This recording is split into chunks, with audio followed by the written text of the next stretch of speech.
My name is Mia Delaney. I built a thriving tech company in Berlin, yet back home in Florida, my family calls me selfish, cold, absent. They don't know I've been secretly funding my dying grandmother's care, and soon the truth will break the silence. Where are you watching this video from? Drop your location in the comments. I'd love to see how far our stories travel. The call came just after lunch, slicing through the dull gray of my Berlin office like a knife. I was skimming a quarterly forecast when the screen lit up with her name, Mom. I almost let it go to voicemail, but something guilt-duty old habit made me swipe answer. Mia, she snapped. No hello, just my name laced with fury. Your grandmother is dying and you're doing nothing. For a second, I couldn't speak. The words landed like slaps, cold and sudden. I didn't even know she was doing that badly, I stammered. Why didn't anyone tell me? Her voice turned sharp, almost cruel. Because you're always in Europe, working, living your fancy life while we handle everything here. I stood slowly from my desk, phone pressed hard to my ear. My Berlin skyline, usually so crisp and inspiring, blurred in the window's reflection. I live and work here, I said, trying to stay calm. It's not like I can just hop on a plane every time. You've always been selfish, she cut in. Even now, when your own grandmother is fading. That one landed deep, deeper than I expected. Selfish, I echoed, my voice rising. You think I don't care that I don't love her? All I know, she hissed, is that you're not here and you never are. I don't even remember hanging up, just the silence after. The cold, hollow click of the call ending. I stared at my screen, my fingers numb, heart pounding like I'd just run a race. What would you do if your own family painted you as the villain just because you chased your own future?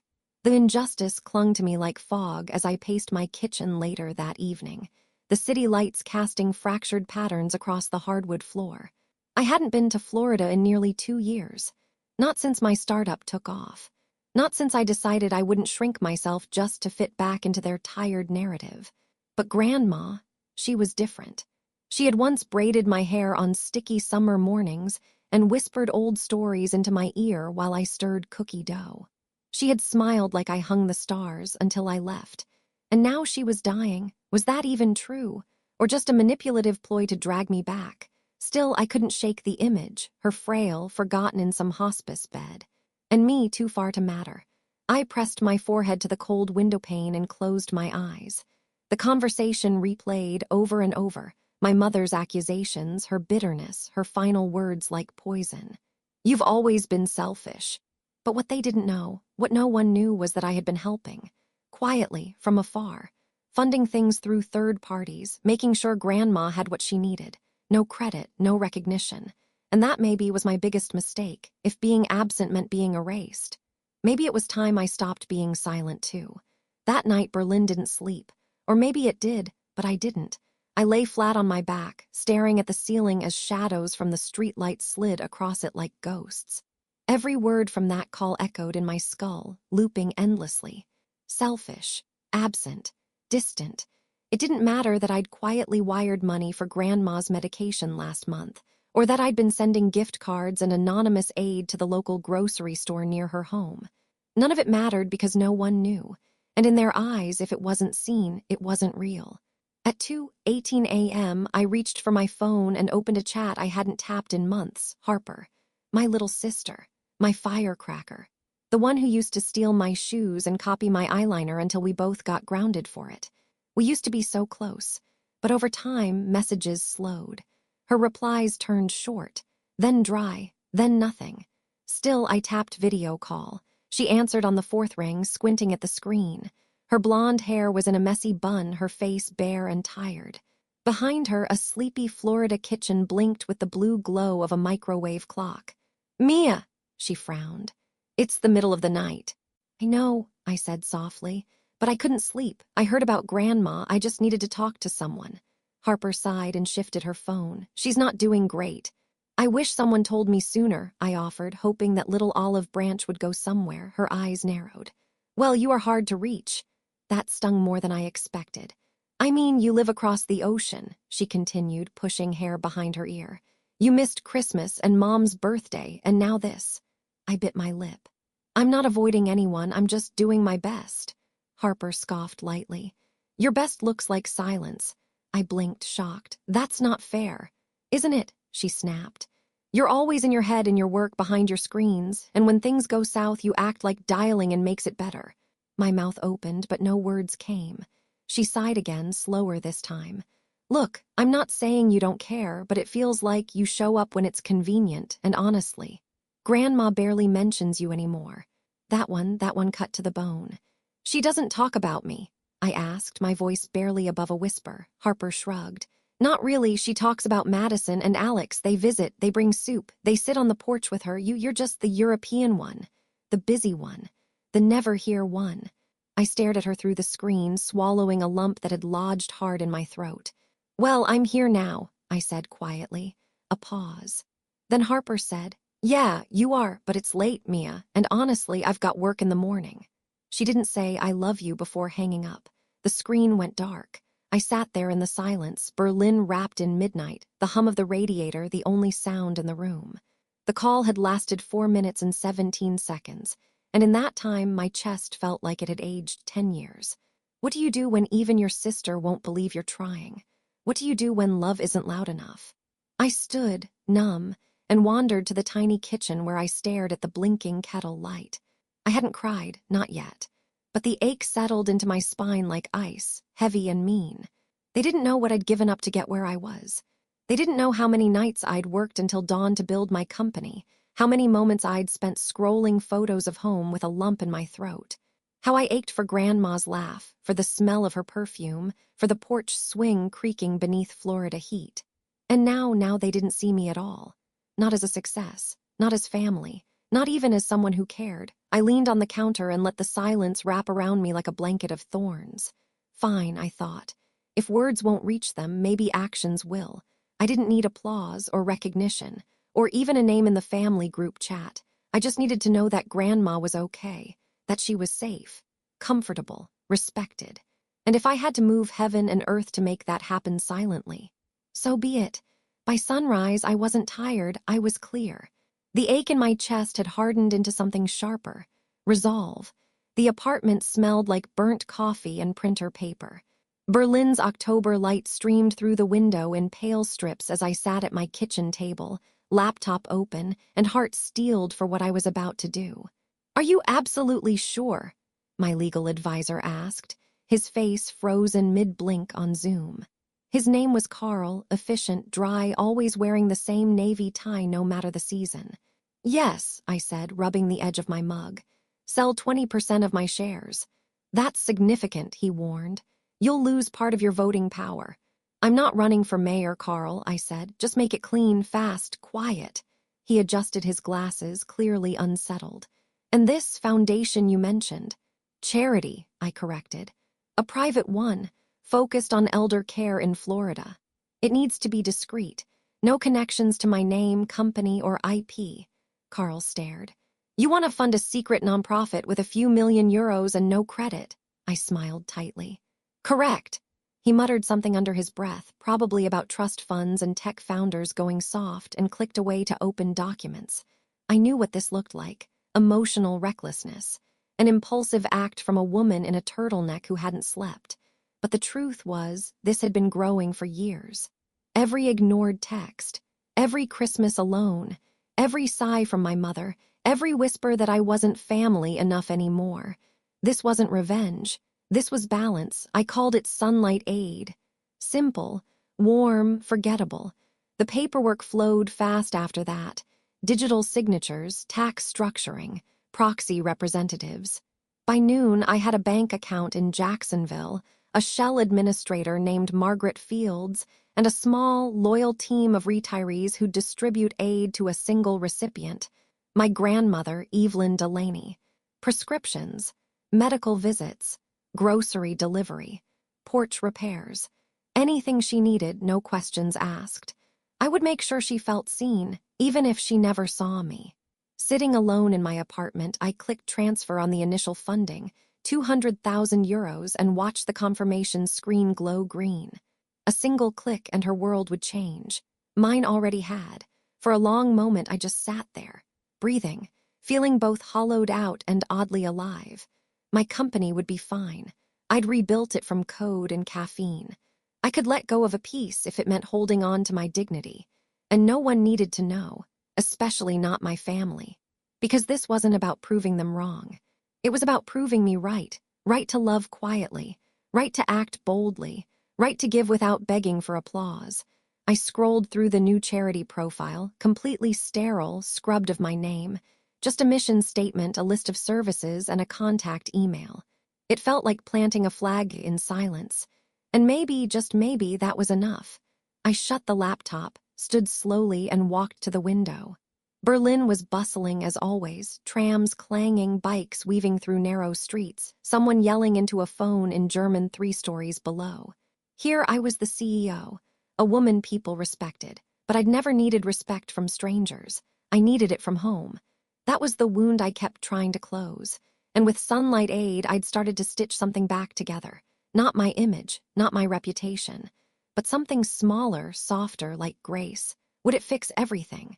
No. But it was a start, and it was mine. It started 4 days after the first wire transfer. A message pinged in the dormant family group chat, the one I'd muted over a year ago. The one filled with recipe memes, blurry baby photos, and passive-aggressive updates from my Aunt Colleen. But this time it was Harper who posted, a photo of a white paper bag, prescription meds inside.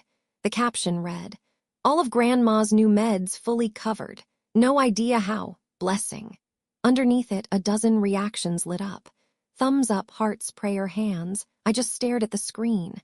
My chest did this odd thing, tightening and fluttering at the same time. Like relief and adrenaline had collided in my ribs. 3 hours later, Aunt Colleen chimed in. "Caregivers came by today, 2 of them. Both licensed, super kind, said Grandma's now got a weekly schedule. It's a miracle!" Exclamation marks. All caps. She even attached a photo of Grandma on the porch, bundled in her favorite quilt, sipping chamomile tea while a caregiver sat beside her, smiling. Grandma looked peaceful, maybe even happy. The group chat exploded. "This can't be Medicare. Did she win the lottery? God works in mysterious ways." She didn't tell me anything about this. Where is it coming from? I thought Harper was paying for her meds.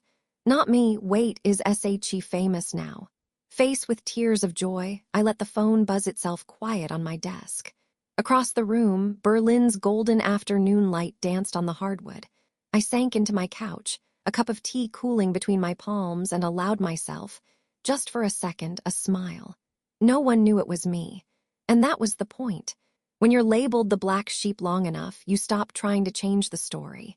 You just write your own chapters and hope one day someone reads between the lines. I picked up my phone again, scrolling through the messages. The mood had shifted. It wasn't just curiosity, it was joy. A thread of hope winding through every comment. I tapped out a short message, heart pounding. "That's wonderful news. I'm so glad she's getting the care she needs." That was it. No emojis, no signatures, just enough. Harper liked it within a minute. Colleen replied, "Yes, truly. Whoever did this, thank you." I stared at her words longer than I care to admit. Not because I wanted the credit, but because for the first time in years they weren't blaming me.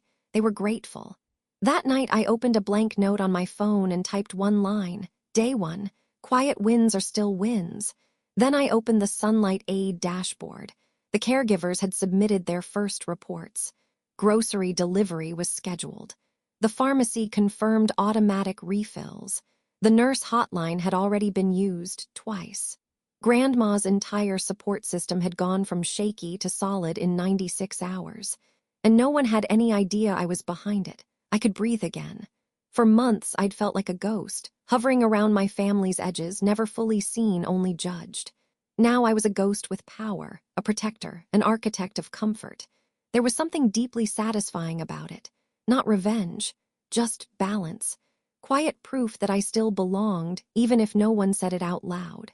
I took a screenshot of the chat, saved it in a folder labeled Sunlight Impact, and turned off the lights.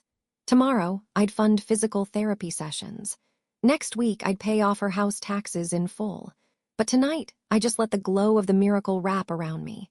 The success of Sunlight Aid should have felt like enough. The prescriptions were filled. The care was seamless. The family group chat had gone from frantic to celebratory, and each message buzzed like a secret hug only I could interpret fully. But a week later, that quiet glow inside me began to flicker. I wanted more, not recognition, not applause, just connection. I wanted to hear her voice.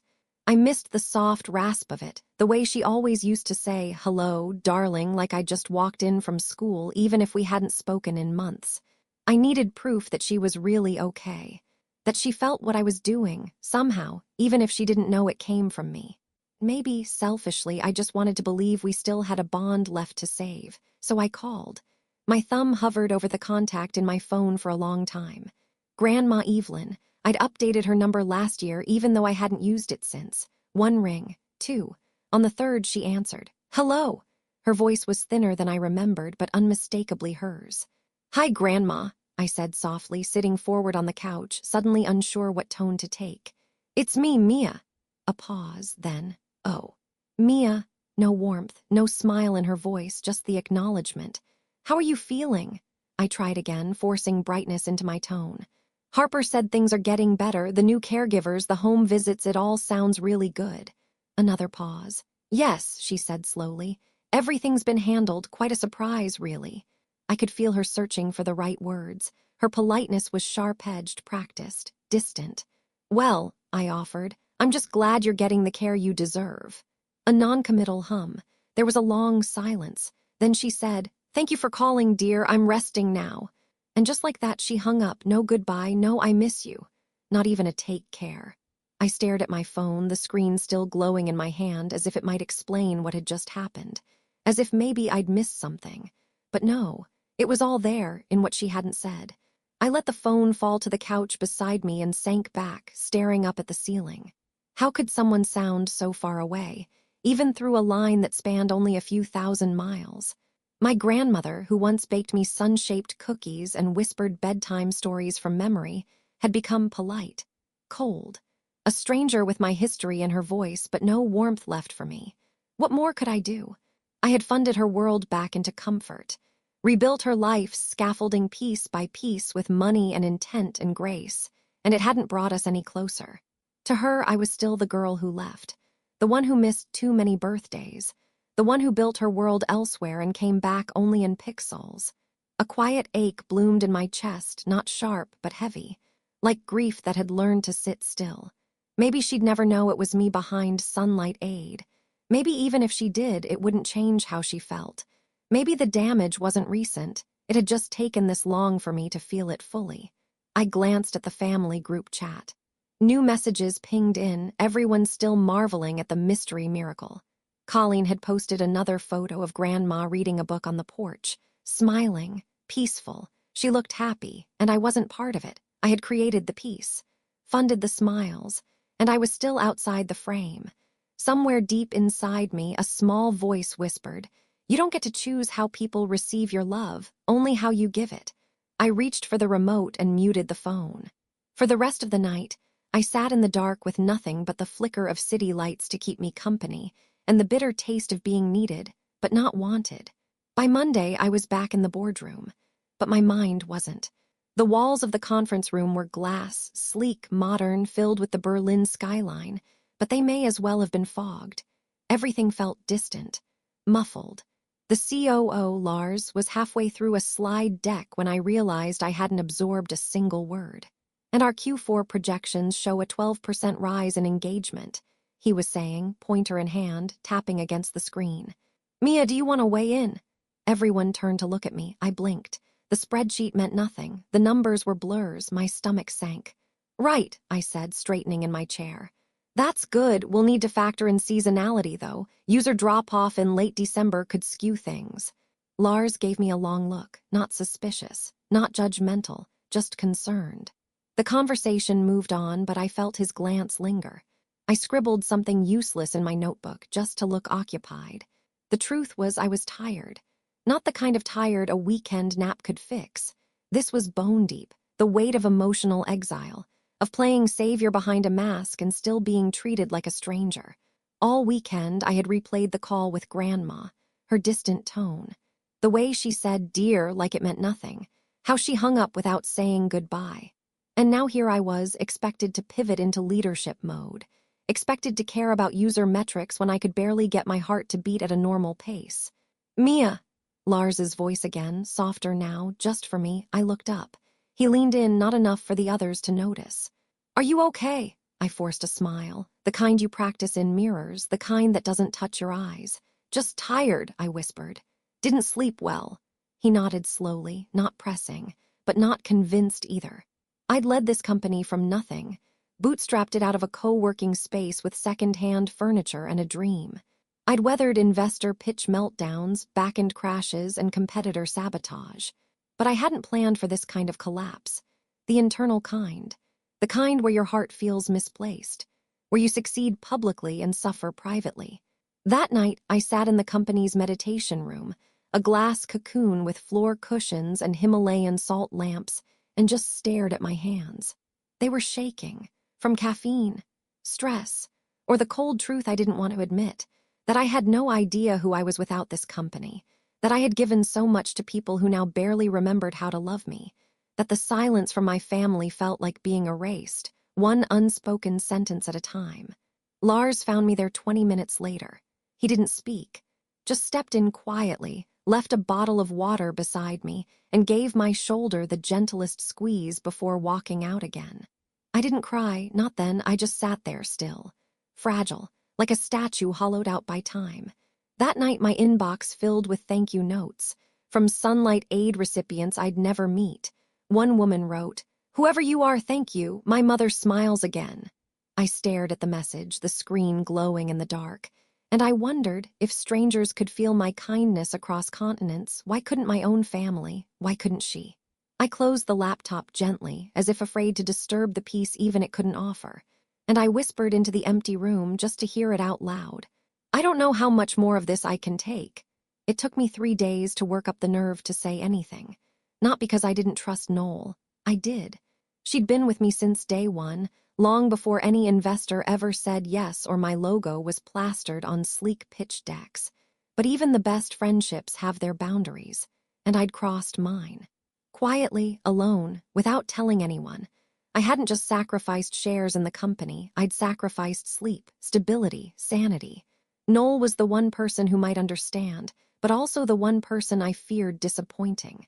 Still, when she knocked on my office door Wednesday night holding 2 takeout bags and a bottle of Riesling, I didn't pretend to be busy. She walked in, dropped everything on the couch, and flopped beside me with a sigh. "Okay, what's going on?" I blinked. "What do you mean?" "Mia." She turned to me, leveling the full weight of her "don't even try me" gaze. "You've been walking around here like a ghost, distracted, exhausted, snapping at spreadsheets." I exhaled slowly. "It's complicated." Noel raised an eyebrow. "I'm a woman who once helped you untangle a corrupt hosting contract at 3 a.m. I can handle complicated." That made me smile, barely, but it was a start, so I told her, all of it. The call from my mother, the cold conversation with Harper, the painful silence from my grandmother, the creation of Sunlight Aid, the joy of watching it work, and the crushing realization that none of it had brought me home, not in their eyes. Noel didn't interrupt, didn't try to fix, just listened, nodding slowly as I spoke, her hand resting gently on my knee near the end. "You did all that," she said quietly, "and didn't tell anyone?" I shook my head. "It wasn't about me." "But it was you," she countered. "All of it. Every decision, every dollar, every moment. They may not know, but that doesn't make it invisible." I swallowed hard. "Then why do I feel erased?" Noel's voice softened. "Because you've been giving love like it's oxygen, quietly, desperately, and now you're out of air." Tears welled up before I could stop them, just 1 or 2 slipping silently down my cheek. I wiped them away, embarrassed. But Noel didn't flinch.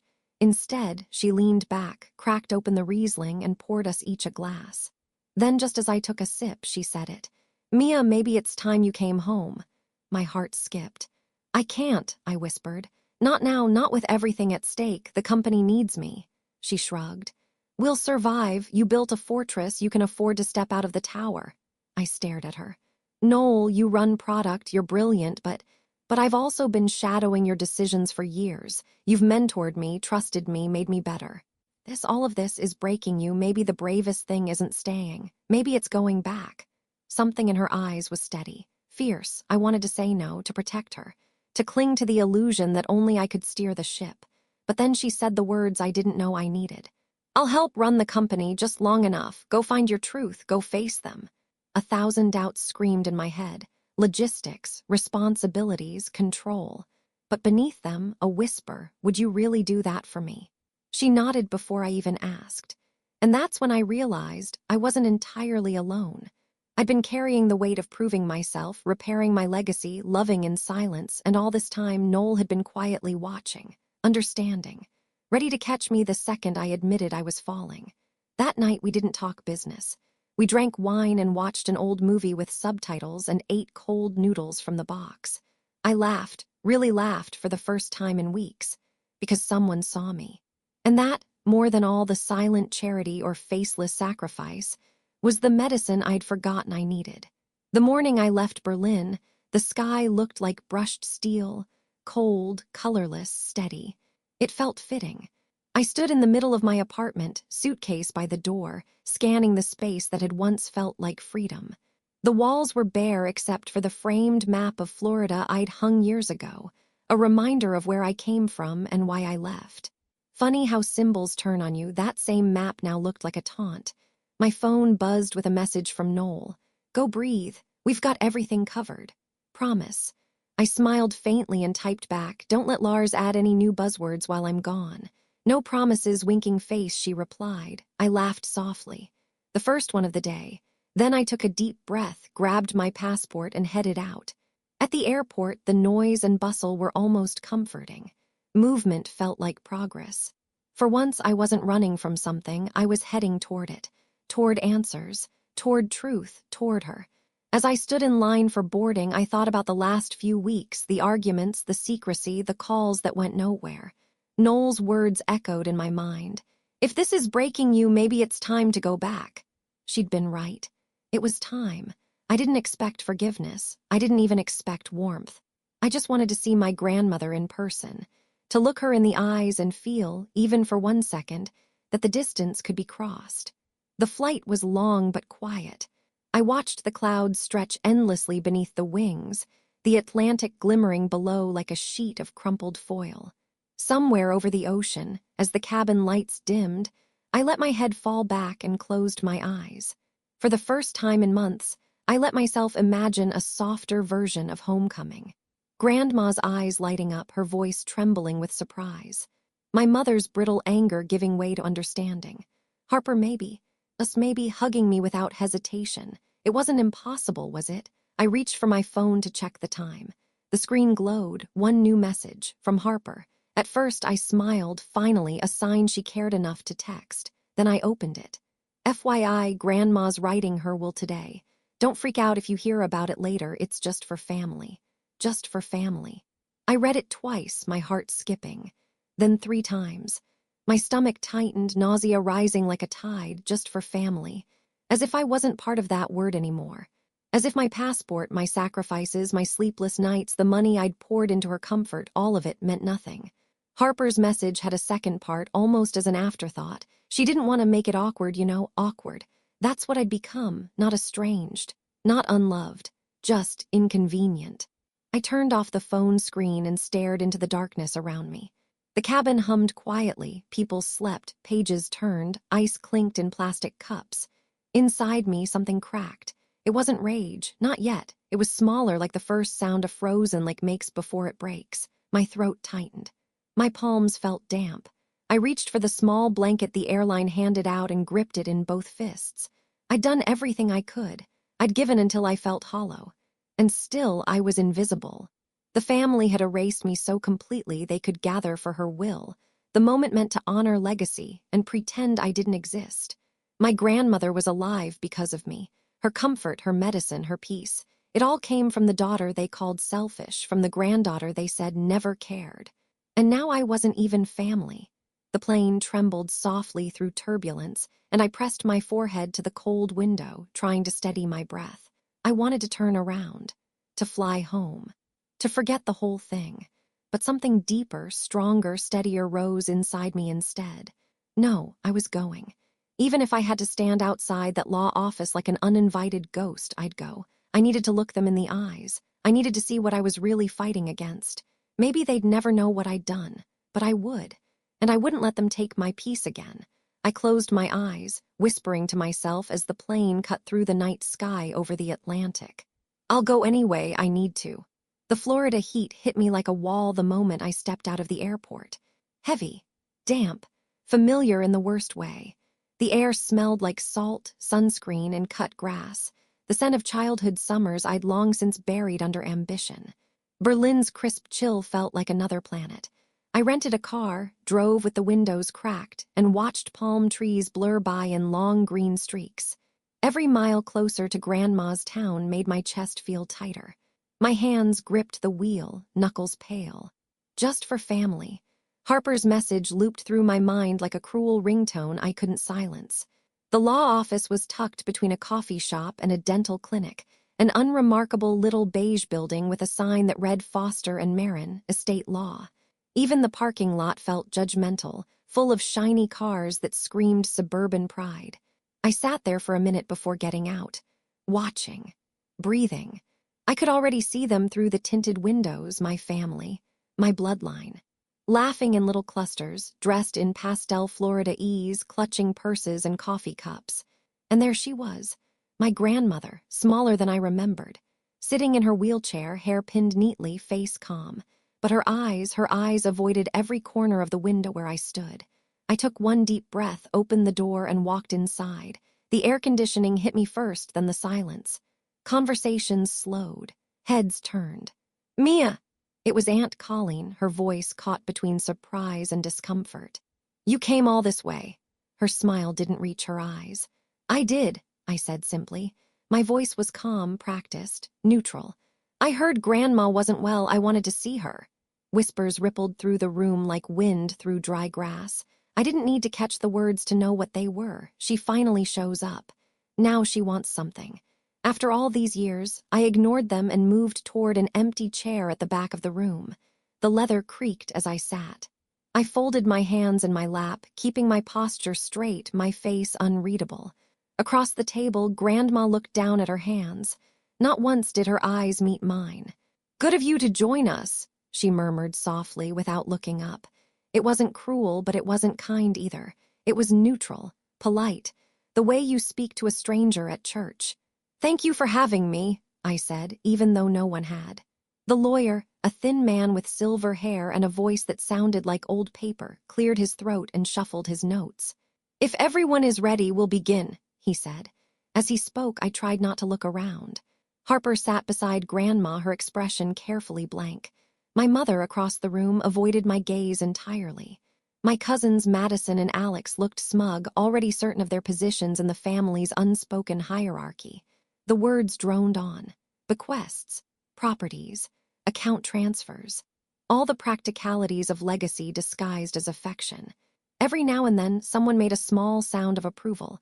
A nod, a satisfied sigh. I stayed still. Silent. Invisible again, but this time by choice. My mind drifted to Berlin. To Noel probably pacing through a meeting, filling in for me like a quiet storm. To the Sunlight Aid dashboard, still active, still sending help to Grandma's address under the radar. They could exclude me from a will, but they couldn't erase the truth. Still sitting there, the weight of it pressed down hard. I was watching my family divide a legacy that existed because I had saved it. I wanted to stand up, to shout, to demand they see me. But I didn't. Instead, I let the tension build quietly inside, steadying my breathing, fingers interlaced so tightly they trembled. The lawyer paused to refill his glass of water. Aunt Colleen leaned toward Harper and whispered something that made them both smirk. And in that moment, I felt something shift. Not anger, not even pain. Something colder, cleaner, a kind of clarity. They could whisper, they could laugh. They could erase my name from every paper in that office. But the truth had its own pulse, and sooner or later it would speak. The lawyer's voice returned, breaking the silence. "Lastly, there are certain statements from Mrs. Delaney herself she wished to make personally." The air seemed to thicken. Grandma adjusted her shawl, lifted her head, and finally looked toward me. Her eyes were unreadable. Then she said quietly, "You have nothing, Mia, unlike your successful cousins." A soft ripple of laughter broke across the room. Harper hid a smile behind her hand. My aunts looked down, pretending to shuffle papers. I looked at my grandmother, the woman I'd loved more than anyone, and for a heartbeat I thought I saw regret flicker in her eyes. Or maybe it was just the reflection of the fluorescent lights. I didn't speak. Not yet. The lawyer coughed gently, trying to move things along. In that small, tense pause before he could continue, I reached out. My hand trembled slightly as it found Grandma's. Her skin was cool, paper-thin. She froze. The laughter died down, unease spreading through the room like a current. The lawyer hesitated, eyes flicking between us. "Madam," he said softly, "perhaps it's worth noting that her company, Ms. Delaney's, paid for all of this. Medications, care, estate planning, everything." The silence that followed was absolute. The words hung in the air like smoke. Her company paid for all of this: medications, care, estate planning, everything. The lawyer's voice echoed faintly against the walls, as if even the room didn't quite believe him. For a moment, no one moved. Then, slowly, the laughter died. The whispers stilled. My grandmother's hand stiffened under mine. I could feel her pulse fluttering, a small, terrified bird. Her eyes lifted to meet mine, and for the first time in years, she really looked at me. "What?" she whispered, her voice trembling. "What did he just say?" The lawyer hesitated. "Mrs. Delaney, the anonymous foundation that has been covering your recent care costs. Sunlight Aid was fully funded by your granddaughter, Ms. Mia Delaney." Gasps scattered through the room. Harper's mouth fell open. Aunt Colleen's pen slipped from her hand and clattered onto the table. My mother's face drained of color, her lips parting wordlessly. And Grandma, she just stared. Tears welled, clinging to the corners of her eyes. "That can't be true," she said faintly. She's been in Europe. She's too busy for." "It's true," the lawyer said quietly. I didn't speak. I didn't have to. The silence said everything. Grandma's breathing quickened. She turned her gaze back to me, eyes brimming, voice cracking. "Why didn't you say anything?" I swallowed hard, my voice barely more than a whisper. "Because I wanted to give, not prove." Her lower lip trembled. The sound that left her then wasn't quite a sob, it was something rawer. A sound that came from guilt itself. "Oh, Mia," she whispered, reaching for my hand with shaking fingers. "I didn't know. I thought you'd forgotten us." Her tears fell freely now. My aunts looked away, their faces pale with shame. Harper pressed a trembling hand to her forehead, muttering something I couldn't hear. For once, I didn't feel small, or angry, or invisible, just still. "I never forgot," I said softly. "I just wanted you to be cared for, to feel loved. Even if it wasn't by me." Grandma's grip tightened around my hand. She leaned closer, voice breaking apart. "You were the only one who saw me when I needed it most, and I called you selfish." Her words hit like a tremor, shaking everything loose inside me. I smiled gently, tears stinging at my own eyes. "You were hurting, we both were." Aunt Colleen sniffled loudly, breaking the silence. "Well, this certainly changes things." "No," I said, standing slowly. "It doesn't." Every pair of eyes turned toward me. "I didn't do it for a thank you," I said, "or for a line in a will. I did it because it was right, because love doesn't need an audience." The lawyer cleared his throat, uncomfortable. "Mrs. Delaney, shall we—" But Grandma interrupted, her voice steadier now. "No." She wiped her eyes and looked at me with something I hadn't seen in years, pride. "Mia, the house, it's yours." The room shifted again. Harper gasped. My mother's jaw tightened, but I shook my head. "No," I said gently. "Let it be a guest home for everyone, a place where no one's excluded again." For a moment, no one breathed. Then Grandma's face broke first into a sob, then into a fragile, beautiful smile. "You healed more than I ever asked for," she whispered. I smiled back, tears falling freely now. Maybe we both needed healing. And as the lawyer sat frozen, as my family stared in stunned silence, my grandmother pulled me into her arms, frail but fierce. And for the first time in years, I felt something settle in my chest. Peace. Not the kind you buy or build. The kind you earn, quietly, painfully, and finally. 3 months later, the house didn't look like a battlefield anymore. Gone were the tense silences, the veiled jabs, the invisible walls of resentment that had stretched from room to room. Instead, there were voices, laughing ones, echoing down the hallway, the smell of fresh bread, the gentle creak of rocking chairs on the back porch. and a new sign out front painted by a local artist, the Magnolia House. What used to be my grandmother's guarded little fortress was now a warm, open space. A guest home. A meeting ground. A second chance. No, it didn't happen overnight. After the will reading, there were days when no one knew what to say to me. My mother stayed quiet the longest, avoiding my eyes like looking at me might burn. Harper swung between guilt and distance. Even Grandma didn't know how to express it, how to unpack years of layered misjudgment. But I stayed. Not to prove anything, just to be. I started small, clearing out the guest rooms, replacing old curtains, planting herbs in the backyard garden like Grandma used to love. Slowly, the others joined in. Harper brought over photo albums. Colleen started bringing iced tea and folding chairs. Madison painted the old fence. No one said, "I'm sorry," but their hands showed it. Their presence, finally steady, spoke more than apologies ever could. Grandma was recovering, too. The quiet strength in her voice had returned. The tiredness that used to weigh her down had lightened. One afternoon, as we sat sipping lemonade on the porch, she turned to me and said softly, "You didn't just heal me, Mia. You healed all of us." I looked over at her, the sunlight catching the silvery edges of her hair. "I didn't mean to," I said honestly. "I just didn't want you to feel forgotten." She reached for my hand, her grip still delicate, still firm. "I did feel forgotten until you reminded me who I raised." That one sentence undid something in me I hadn't realized was still wound tight. I leaned my head against her shoulder, tears slipping silently past my lashes. For the first time, I didn't hide them. We spent afternoons like that, just us, quiet, present. No more performances. No more needing to be seen to feel whole. Noel visited once, surprising me with a week-long stay. She helped install new security lights, reviewed emails with me at night, and left a fresh batch of cinnamon coffee beans before flying back. "You were right," I told her on the porch before she left. She smiled. "You're not the only woman who knows how to build something from scratch, you know." And just like that, the circle I thought I'd lost began to close again. Stronger, wiser, truer. Magnolia House wasn't just a building now. It was proof. Proof that dignity can be restored. That love, when given without demand, can still reshape everything. That sometimes the loudest thing you can do is choose grace. 2 years later, the magnolia tree bloomed whiter than ever.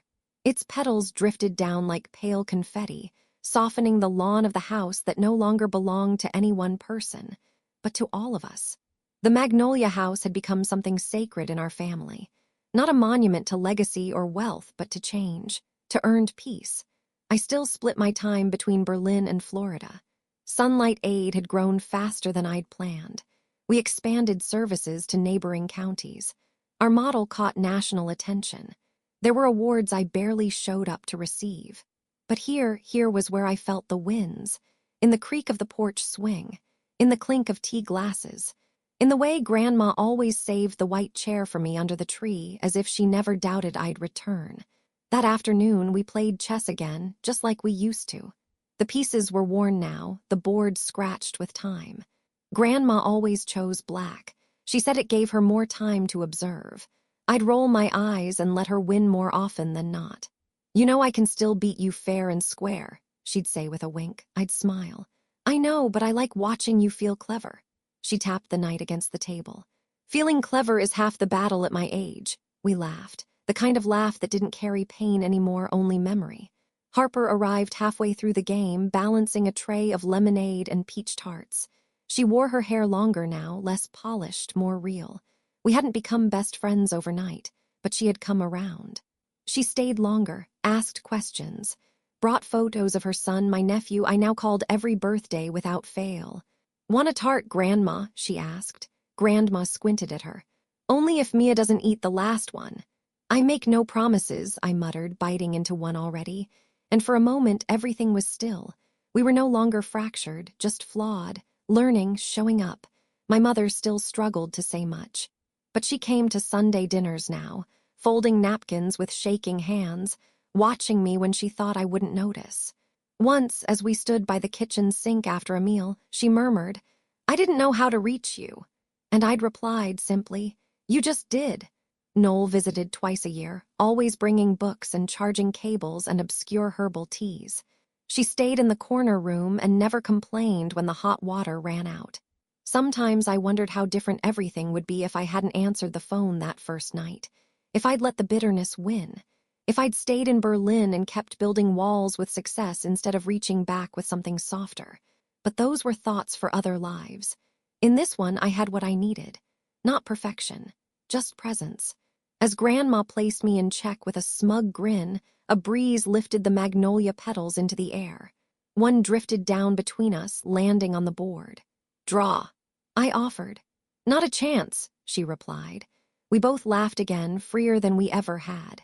And as the wind carried the scent of sweet blossoms and late spring sun across the porch, I realized something. Some stories don't end with applause. Some end with a quiet game under a tree.